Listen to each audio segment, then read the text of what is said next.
Meski tidak berlangsung lebih dari 300 tahun seperti penjajahan Belanda, masa penjajahan Jepang atas wilayah Nusantara atau Indonesia dari tahun 1942 hingga 1945 memberi dampak besar dalam perjalanan sejarah bangsa Indonesia.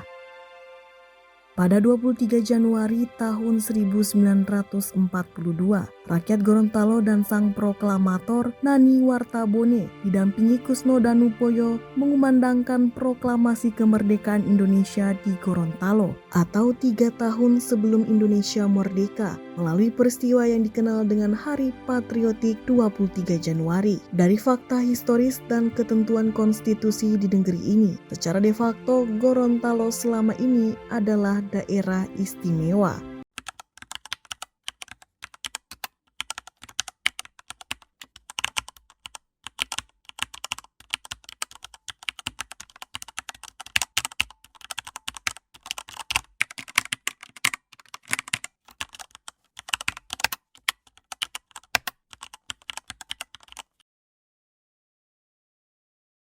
Nah, Gorontalo sebagai daerah istimewa itu karena pertama fakta sejarah, yang kedua berdasarkan Undang-Undang Dasar 45 asli, khususnya pasal 18B Undang-Undang Dasar 45.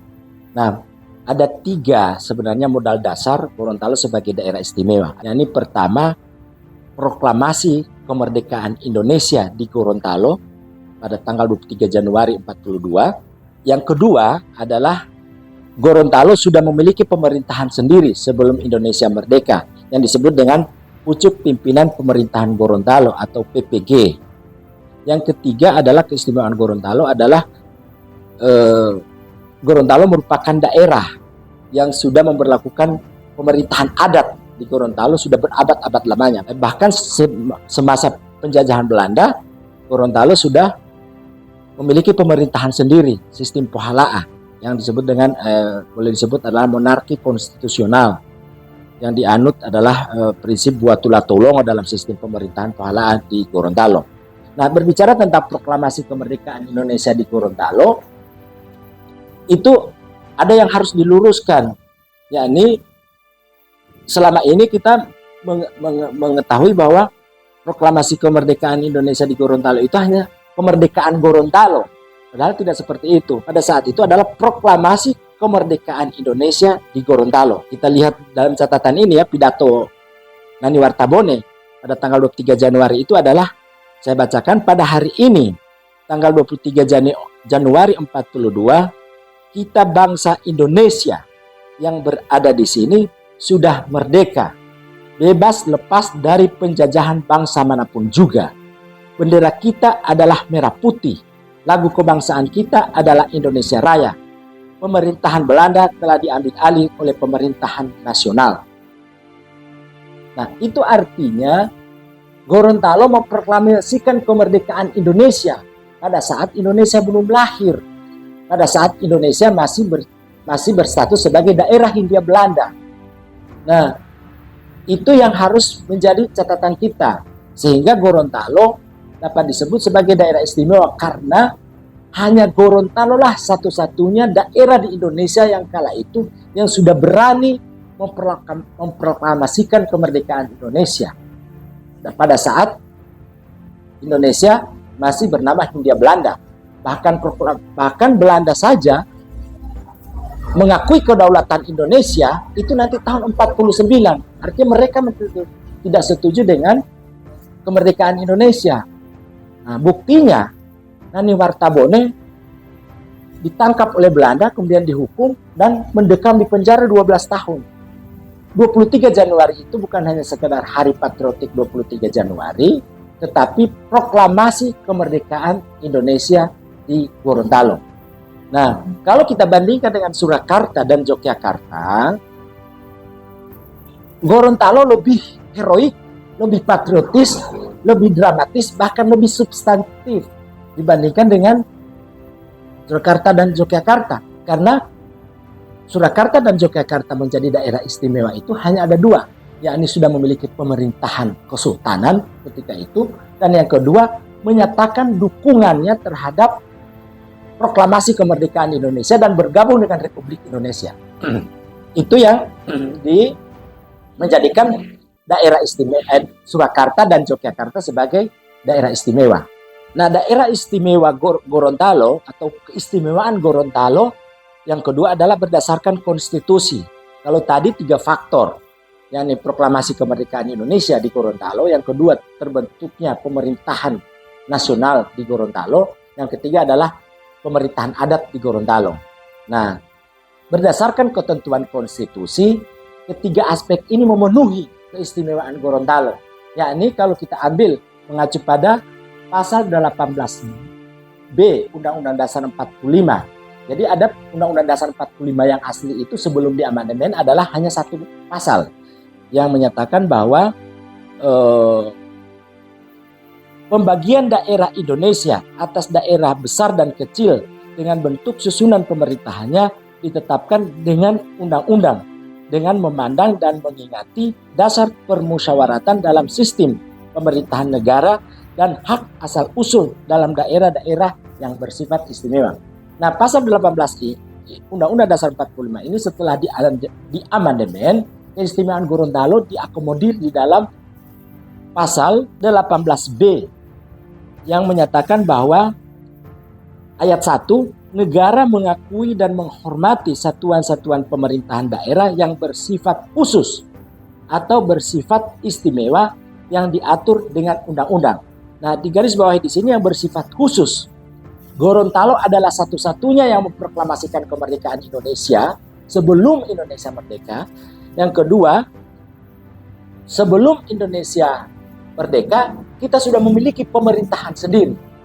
Nah, kemudian di ayat 2 sebutkan bahwa negara mengakui dan menghormati kesatuan-kesatuan masyarakat hukum adat beserta hak-hak tradisionalnya sepanjang masih hidup dan sesuai dengan perkembangan masyarakat dan prinsip negara kesatuan Republik Indonesia yang diatur dalam undang-undang. Nah, itu keistimewaan yang ketiga adalah pemerintahan adat. Gorontalo adalah memiliki pemerintahan adat yang sudah berlangsung berabad-abad, bahkan di zaman Belanda pun masih berlaku. Nah, pemerintahan tradisional hukum adat di Gorontalo tidak berlaku nanti di zaman pemerintahan Peter Kok pada tahun 1877. Itu artinya hanya 50 tahun setelah diintervensi oleh Belanda pemerintahan tradisional, pemerintahan adat itu dihapus. Tetapi itu sampai hari ini masih berlangsung dalam yang membayang-bayangi pemerintahan Gorontalo selama ini, pemerintahan adat. Dan buat tulah tolongo, prinsip sistem buat tulah tolongo atau menarkisme masih ada sampai hari ini.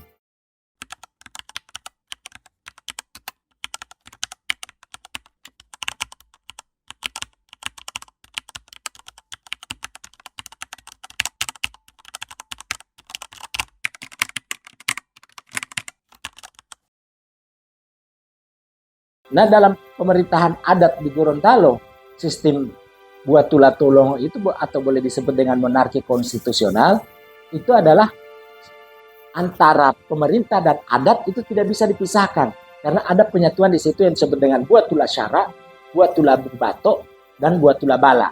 Buat tulah syara itu adalah legislatifnya Gorontalo, buat tulah bubato itu eksekutifnya Gorontalo, dan buat tulah bubato itu adalah semacam yudikatifnya Gorontalo pada zaman dulu. Dan itu sudah berlangsung bertahun-tahun. Dan itu diakomodir di dalam pasal 18B ayat 2. Jadi ketiga aspek pemerintahan keistimewaan Gorontalo itu terpenuhi. Memenuhi ketentuan yang ada dalam Undang-Undang Konstitusi. Bahkan pada tahun 48, undang-undang yang dihasilkan oleh Komite Nasional Indonesia Pusat, Undang-Undang nomor 22 tahun 1948 yang menyatakan bahwa daerah-daerah yang sudah memiliki pemerintahan sebelum Indonesia merdeka adalah daerah istimewa. Nah, Gorontalo 42 sudah punya pemerintahan sendiri yang namanya Pucuk Pimpinan Pemerintahan Gorontalo. Sehingga ini semua artinya Gorontalo selama ini tidak sadar terhadap potensi Gorontalo menjadi daerah istimewa. Nah, sehingga menurut saya ketidaksadaran ini tidak boleh terkubur lama-lama. Kita suatu saat harus bangkit bahwa Gorontalo daerah istimewa. Jadi momentum Gorontalo, pernyataan Gorontalo daerah istimewa ini merupakan momentum kebangkitan kesadaran kita. Cuman memang pada saat itu kenapa Gorontalo terabaikan? Ada 4 faktor yang menyebabkan Gorontalo terabaikan sehingga tidak diakomodir dalam daerah istimewa selama ini. Pertama adalah pada saat itu Rani Wartabone sudah mendekam di penjara, ditangkap oleh Belanda karena memproklamasikan kemerdekaan Indonesia dan membentuk pemerintahan nasional di Gorontalo. Yang kedua, Soekarno juga pada saat itu masih disibukkan, masih harus berjuang lagi untuk mendapatkan pengakuan kedaulatan dari Belanda dan menghadapi masuknya tentara sekutu yang masih ingin menjajah Indonesia. Sehingga Gorontalo terabaikan. Yang kedua adalah soal akses. Antara Gorontalo dengan Jakarta itu cukup jauh. Kemudian faktor geografis ya. Kemudian faktor demografis. Nah, Gorontalo waktu itu penduduknya mungkin baru sekitar 150.000 atau 20.000, dan faktor lainnya adalah faktor sosial. Bahwa Gorontalo ketika itu masih banyak yang mungkin 80% yang buta huruf, yang tidak mengetahui tentang persatuan. Tidak ada kelompok-kelompok intelektual yang berani menyuarakan itu, keistimewaan Gorontalo.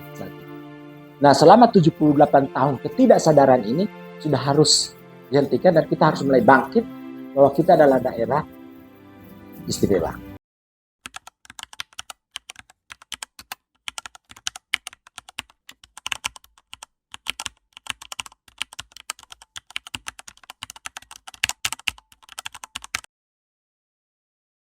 Ya, untuk menuju Gorontalo daerah istimewa ada 3 langkah yang harus dilalui. Ya, ini pertama adalah langkah edukasi dan sosialisasi. Yang kedua, konsolidasi. Dan yang ketiga, aspirasi dan gerakan. Nah, proses edukasi salah satunya adalah melalui penerbitan buku ini. Ya, penerbitan buku, kemudian literasi-literasi. Yang kedua, kita berharap pemerintah provinsi dapat membangun sebuah tugu proklamasi kemerdekaan Indonesia di Gorontalo. Jadi yang harus diperingati itu adalah proklamasinya. Hari patriotik itu kan, patriotisme itu kata sifat. Kata sifat yang harus melahirkan output berupa proklamasi. Sehingga kalau bicara tentang patriotik, kenapa hari patriotik selama ini tidak begitu mendapat respon dari luar daerah? Karena memang patriotisme itu ada di mana-mana. Ada di Aceh, punya patriotis, orang Surakarta, orang Surabaya, munculnya Hari Pahlawan itu peristiwa 10 November itu adalah bagian dari patriotik. Sehingga selama ini jangan heran ketika Hari Patriotik tidak mendapat respon yang baik. Yang harus diperingati itu adalah hari. Nah, itu yang proses edukasi. Jadi kalau boleh pemerintah Provinsi Gorontalo mendirikan tugu atau monumen proklamasi di kantor pos itu, tempat proklamasi kemerdekaan, kantor pos di Jalan Panjaitan. Nah, itu nanti akan menjadi destinasi wisata edukasi dan wisata budaya atau wisata lainnya yang dibangun sedemikian rupa seperti monumen proklamasi di Jakarta. Yang kedua, kalau bisa ke depan pemerintah dalam proses edukasi ini adalah membentuk perda bahwa hari 23 Januari itu sebagai hari peringatan Hari Patriotik Proklamasi Kemerdekaan Indonesia di Gorontalo. Itu harus dibumikan dulu melalui perda. Sehingga 3 aspek ini mampu untuk menuju ke Gorontalo. Yang kedua adalah konsolidasi. Nah, kalau bicara tentang konsolidasi, sudah pasti banyak tantangan. Pertama, tantangan daerah istimewa ini akan menghadapi resistensi dari munculnya kelompok-kelompok status quo yang berusaha akan menentang ini, akan menanggapi daerah istimewa dengan sinis. Kelompok-kelompok status quo itu biasanya begitu. Kita belajar dari pengalaman era reformasi, kemudian pembentukan provinsi, ada saja kelompok status quo yang menentang perubahan itu. Itu belajar dari situ, itu sudah pasti. Itulah pentingnya konsolidasi itu. Nah, termasuk dalam proses konsolidasi itu adalah melakukan seminar, kajian tentang opsi apa yang harus dibangun dalam ketika Gorontalo ditetapkan menjadi daerah istimewa. Nah, setelah semua itu dapat dilalui, maka masuk pada aspirasi dan gerakan. Nah, kita sudah mulai mengaspirasikan itu. Jadi yang pertama yang harus dilakukan adalah proses edukasi dulu, sosialisasi dulu. Artinya orang Gorontalo harus percaya diri bahwa Gorontalo itu adalah daerah istimewa. Keistimewaannya itulah mengacu pada kekhususan. Daerah yang khusus, daerah yang unik, yang selama ini mampu melahirkan terobosan-terobosan baru tentang nasionalisme, tentang kebangsaan yang tidak ada di daerah lain. Contohnya itu proklamasi kemerdekaan Indonesia. Yang kedua, terbentuknya pucuk pimpinan pemerintahan Gorontalo. Yang ketiga adalah pemerintahan adat di Gorontalo. Setelah proklamasi kemerdekaan Indonesia di Gorontalo, Nani Wartabone dan Kusno Danupoyo membentuk pucuk pimpinan pemerintahan Gorontalo. Gorontalo sebagai daerah hukum adat yang sudah memiliki pemerintahan tradisional sejak abad 16, bahkan sejak abad 13 Gorontalo sudah memiliki perangkat pemerintahan sistem Pohalaa yang disebut dengan pemerintahan Buatuloto-Wulongo, pemerintahan adat yang menganut sistem monarki konstitusional.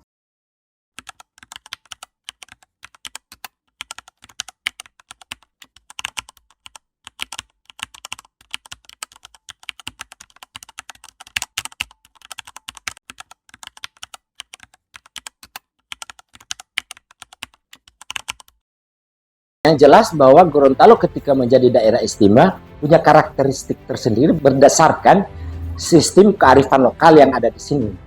Nah, kalau kita mengacu di sistem pemerintahan monarki konstitusional yang berlaku selama ini, yaitu Buatuloto-Wulongo, adanya Buatula Syara, Buatula Bubato, Buatula Bala, maka perlu ada semacam memberikan ruang kepada kelembagaan adat di Gorontalo, misalnya melalui Bantayan Pobo Ide memiliki yang namanya misalnya Majelis Permusyawaratan Bantayan Pobo Ide. Disitulah keputusan etik pemerintahan adat berlaku. Tetapi itu kemudian di dalam sistem pemerintahan administratif pemerintahan di Indonesia itu mungkin akan ada perubahan, tapi tergantung pada opsi masyarakat. Tapi di dalam konteks buku ini ada pilihan. Misalnya bupati wali kota itu diangkat oleh gubernur, tetapi atas rekomendasi Majelis Bantayan Pobo Ide. Sehingga Bantayan Pobo Ide ini memiliki peran. Apalagi kita sudah memiliki infrastruktur kelembagaan. Misalnya di kabupaten kota ada yang namanya Dulohupa. Itu tempat musyawarahnya para pemangku-pemangku adat. Setelah rapat di Dulohupa, kemudian dibawa ke Bantayan Pobo Ide. Jadi mau Bupati Gorut, mau Bupati Bone Bolango, mau Bupati Pohuwata tetap akan dibahas di Bantayan Pobo Ide untuk diusulkan ke gubernur atau ke DPRD. Tinggal mekanisme seperti itu. Sehingga nanti tetapi di DPRD ada semacam putusan daerah kabupaten yang ada di DPRD, sehingga nanti DPRD provinsi itu mungkin 100 orang anggota. Ada utusan partai, ada utusan daerah dari kabupaten kota, ada utusan perwakilan dari adat, seperti itu. Sehingga gubernur lah yang seperti Jakarta nantinya. Tetapi kita di representasi adat ada di Dewan Adat. Nah, itu baru opsi. Opsi yaitu memberikan semacam ruang kepada kelembagaan adat untuk mengambil keputusan politik, misalnya dalam penentuan bupati wali kota. Nah, gubernur itu tetap dipilih oleh rakyat, anggota DPR tetap dipilih oleh rakyat, bahkan termasuk utusan-utusan dari daerah itu dipilih oleh rakyat, tapi mereka ada di provinsi bukan lagi di kabupaten, sehingga bupati wali kota itu hanya bersifat administratif. Memang selama ini hanya bersifat administratif, sehingga tidak perlu lagi dipilih oleh rakyat, sehingga ada keistimewaan Gorontalo itu mampu menghemat keuangan negara minimal seperti itu. Nah, dan mungkin ada opsi-opsi lain dan itu akan dibahas lebih lanjut. Yang jelas dalam buku ini seperti itu konsep yang kita tawarkan, yaitu terbentuknya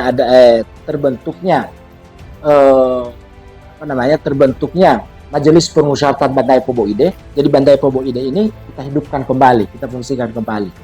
Karena Bantayan Pobo Ide, konsep pemerintahan Bantayan Pobo Ide ini itu hasil pikir, hasil konsep pemikiran dari para leluhur Gorontalo yang bukan hanya pejuang, tapi para pemikir-pemikir. Misalnya Bandar Pobo ini kan dirancang oleh namanya Raja Eyato. Raja Eyato ketika mengusir penjajah Belanda ketika pertama kali masuk ke Gorontalo, itu ditangkap oleh Belanda dan dibuang ke Ceylon. Sehingga dia disebut di Ceylon. Kemudian demikian juga Raja Lolimutu yang namanya Raja Bia itu ditangkap oleh Belanda dan dibuang ke Ceylon. Tapi mereka ini memiliki konsep pemerintahan, merancang konsep pemerintahan disebut Bandar Pobo Ide. Nah, Bandar Pobo Ide ini sebagai bentuk penghormatan kita terhadap leluhur, maka Bandar Pobo ini harus difungsikan dan dikembalikan marwahnya sebagai tempat pengambilan keputusan politik.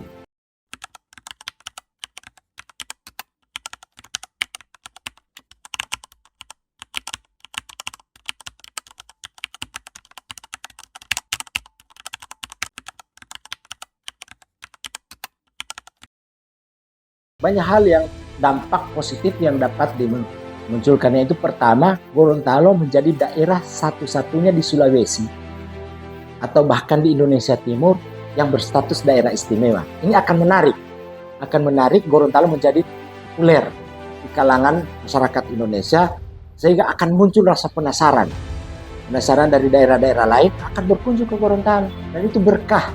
Uang-uang selama ini sektor pariwisata dikembangkan, ini akan sangat artinya dengan status Gorontalo sebagai daerah istimewa, Gorontalo akan mengalami lompatan-lompatan kemajuan.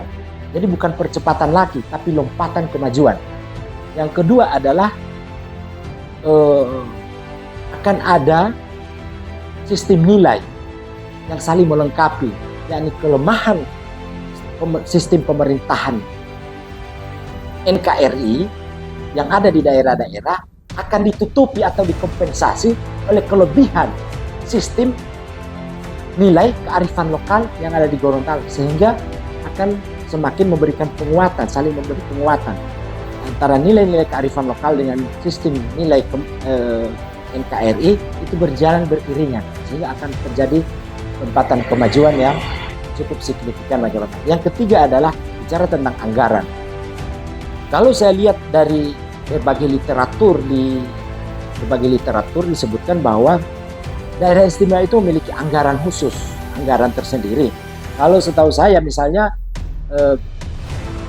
daerah istimewa Aceh atau daerah istimewa Yogyakarta itu setiap tahun ada anggaran 3-4 triliun untuk statusnya daerah istimewa. Itu dari pusat.